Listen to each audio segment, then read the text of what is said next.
नमस्कार साथियों, NMF news देख रहे हैं आप। आपके साथ मैं हूं अनुपम प्रसून। उपराष्ट्रपति जगदीप धनखड़ ने एक ऐसा बयान दिया है जिसने फिर से सियासी गलियारों में एक हलचल सी मचा दी है। और अब की बार जो उन्होंने बयान दिया है वो दिया है सीबीआई डायरेक्टर की नियुक्ति को लेकर। वैसे भी कई ऐसे मौके हाल के दिनों में आए जब न्यायपालिका और कार्यपालिका में टकराव की स्थिति बनी, और फिर से अगर उपराष्ट्रपति जगदीप धनखड़ के इस बयान को देखें तो उनका ये बयान इसी तरफ ले जा रहा है, यानी कि फिर से टकराव की स्थिति बन रही है। अब जगदीप धनखड़ ने क्या कहा है और क्यों ये कहा जा रहा है कि ये न्यायपालिका को सीधा सीधा एक चुनौती है। बहुत ध्यान से अभी सुनिएगा कि बिहार में आप सबको पता है कि वोटर लिस्ट में संशोधन हो रहा है, और वोटर लिस्ट में संशोधन के बहाने विपक्ष के पास एक बड़ा मुद्दा है। इससे पहले महाराष्ट्र में यह दिखा था और हरियाणा के चुनावों में यह दिखा था। उससे पहले लोकसभा चुनाव के दरमियान विपक्ष कई बार यह मुद्दा उठा चुका है कि भारत में जो चुनाव आयुक्तों की नियुक्ति हो रही है उसमें सरकार एक तरफा फैसला लेती है। सरकार के ऊपर, मतलब मोदी सरकार के ऊपर अक्सर आरोप लगता रहा है कि सरकार एक तरफा फैसला लेते आई है और मुख्य चुनाव आयुक्त और चुनाव आयुक्तों की नियुक्ति में उसी के फैसले काम करते हैं। अब ये क्यों कहा जाता है, इसे समझने की ज़रूरत है। पहले चुनाव आयुक्त या मुख्य चुनाव आयुक्त की जो नियुक्ति होती थी, मुख्य चुनाव आयुक्त की नियुक्ति जो होती थी, उसमें सुप्रीम कोर्ट के चीफ जस्टिस यानी चीफ जस्टिस ऑफ इंडिया का एक बड़ा रोल होता था।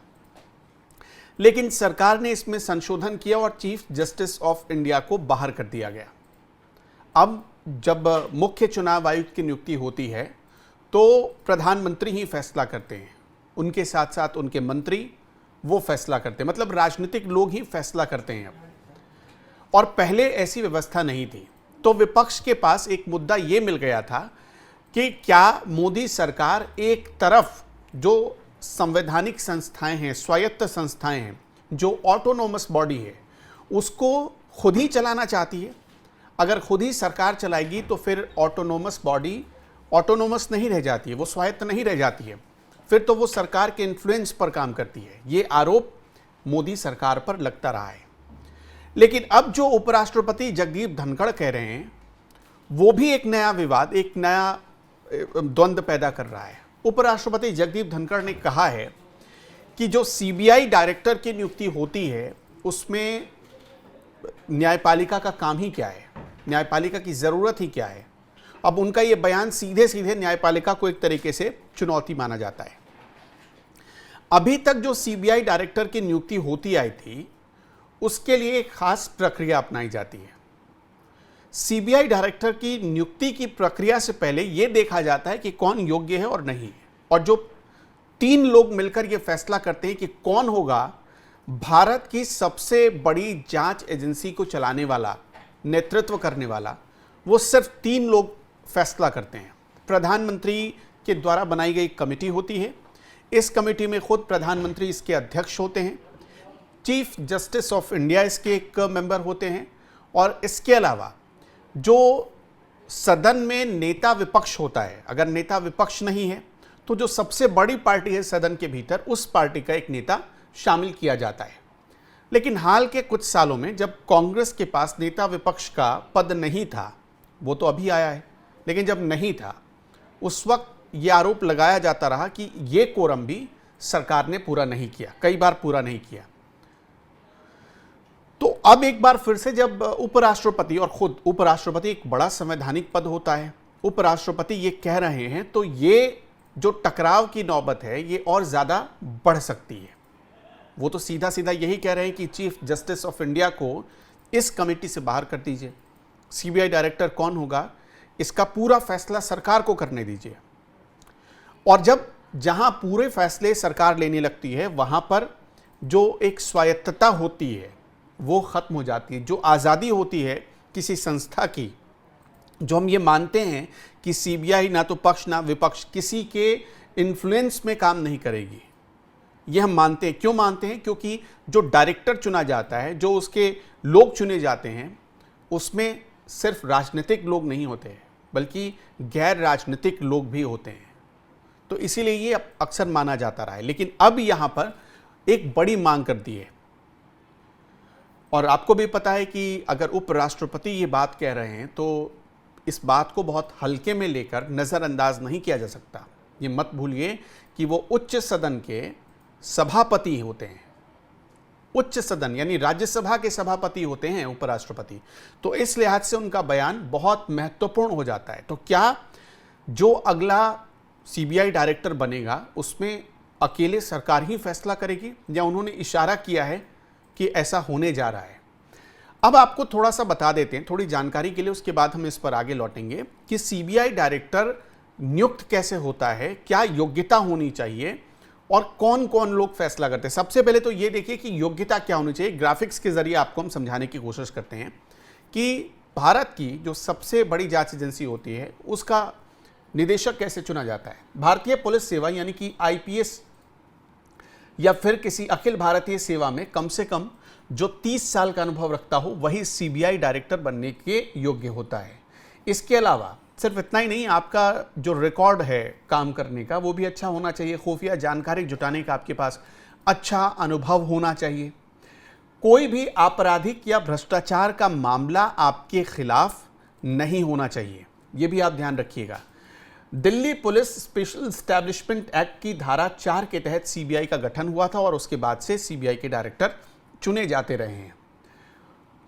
प्रधानमंत्री की अध्यक्षता में एक नियुक्ति कमेटी होती है, यही जिसे एसीसी कहते हैं। यही नियुक्ति कमेटी यानी एसीसी सीबीआई निदेशक को चुनती है। सीबीआई डायरेक्टर कौन होगा यही चुनती है। अब इस कमेटी में कौन कौन होते हैं? इस कमेटी में कुल 3 लोग शामिल होते हैं। पहले होते हैं खुद प्रधानमंत्री, जिनकी अध्यक्षता में यह सब कुछ होता है। लोकसभा में विपक्ष के नेता या फिर नेता न होने पर जो सबसे बड़ी विपक्षी पार्टी का कोई भी नेता होता है उसे शामिल किया जाता है। और महत्वपूर्ण यह होता है कि इसमें जो तीसरा मेंबर होता है वो चीफ जस्टिस ऑफ इंडिया, वो भी सीबीआई डायरेक्टर की नियुक्ति में शामिल होते हैं। ये तो हुआ कि सीबीआई डायरेक्टर कैसे, मतलब योग्यता क्या होती है और कैसे उसका चुनाव होता है। अब आपको वर्तमान सीबीआई डायरेक्टर के बारे में थोड़ा बता देते हैं। प्रवीण सूद कर्नाटक कैडर के 1968 बैच के आईपीएस अधिकारी हैं। प्रवीण सूद को 2011 में विशिष्ट सेवा के लिए राष्ट्रपति पुलिस पदक से सम्मानित किया गया था। इसके अलावा 2016 में भी उन्हें 1996 में भी उन्हें मुख्यमंत्री स्वर्ण पदक से सम्मानित किया गया था। उनका ट्रैक रिकॉर्ड बहुत अच्छा है। मई 2023 में सीबीआई के निदेशक नियुक्त होने से पहले वो कर्नाटक के डीजीपी रह चुके थे। अब खास बात यह है कि इसी साल 2025 में 25 मई 2025 को उनका कार्यकाल खत्म हो रहा था, लेकिन उन्हें अब 1 साल का एक्सटेंशन दे दिया गया है, जो 24 मई 2026 तक बढ़ा दिया गया है। मतलब उनका 1 साल तक का एक्सटेंशन जो उनको मिला है वो क्यों मिला है? वो इसीलिए मिला है कि सीबीआई डायरेक्टर को लेकर इस वक्त विवाद चल रहा था। विवाद ये कि नियुक्ति कैसे होगी, कौन कौन उसमें शामिल होगा।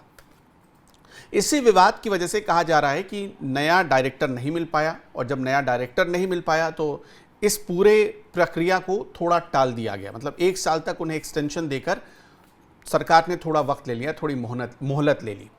तो कुल मिलाकर यही है कि सरकार एक तरफ कहती है कि वो ऑटोनोमस बॉडी की जो स्वतंत्रता है उससे कोई छेड़छाड़ नहीं कर रही है, लेकिन दूसरी तरफ जब आप जाकर देखेंगे तो विपक्ष ये कहता है कि जानबूझकर ऐसे ऐसे मामले छेड़े जा रहे हैं या उठाए जा रहे हैं, या ऐसे मामलों में जो एक निष्पक्ष आदमी होता है, जो गैर राजनीतिक आदमी होता है, जो सबसे बड़ा पद रखता है चीफ जस्टिस ऑफ इंडिया, उनको किनारे किया जा रहा है। क्योंकि अक्सर ये देखा गया कि सरकार और सुप्रीम कोर्ट में कई बातों को लेकर टकराव की नौबत आ जाती है। इसीलिए चीफ जस्टिस ऑफ इंडिया को बाहर करने की तैयारी की जा रही है सीबीआई डायरेक्टर की नियुक्ति से भी। इससे पहले मैंने आपको बताया ही कि चीफ इलेक्शन कमिश्नर जो हमारे यहाँ बनते थे उसमें भी एक रोल होता था चीफ जस्टिस ऑफ इंडिया का, लेकिन उससे भी हटा दिया गया था सरकार की तरफ से। अभी बिहार में इसी बात को लेकर बवाल हो रहा है कि सरकार तो एक तरफा अब चुनाव आयोग को लेकर फैसला कर रही है। चुनाव आयोग, अगर आरोप ये लगता है कि स्वतंत्र नहीं है, तो उसके पीछे सबसे बड़ा तर्क यही दिया जाता है। खैर, आपका क्या मानना है? क्या सरकार वाकई कंट्रोल करना चाहती है, या फिर सरकार एक साफ नीयत से ये सारे फैसले कर रही है? हालांकि अभी सरकार की तरफ से कोई ऐसा इशारा नहीं किया गया। ये बात आपको क्लियर कर देना चाहते हैं कि सीबीआई डायरेक्टर जो बनेगा जो नियुक्त होगा उसमें जो एसीसी मतलब सीबीआई डायरेक्टर को चुनने वाली जो एसीसी होती है, जो कमेटी होती है, उसमें चीफ जस्टिस ऑफ इंडिया नहीं रहेंगे। सरकार ने अभी नहीं कहा है, नहीं फैसला कोई किया है, लेकिन संभावना इसलिए बढ़ गई है, प्रबल हो गई है कि आप सोचिए कि हमारे सर्वोच्च सदन का जो सभापति है, जो हमारे देश के उपराष्ट्रपति हैं, वो ये बात कह रहे हैं। आपका क्या मानना है हमें जरूर बताइएगा कमेंट बॉक्स में।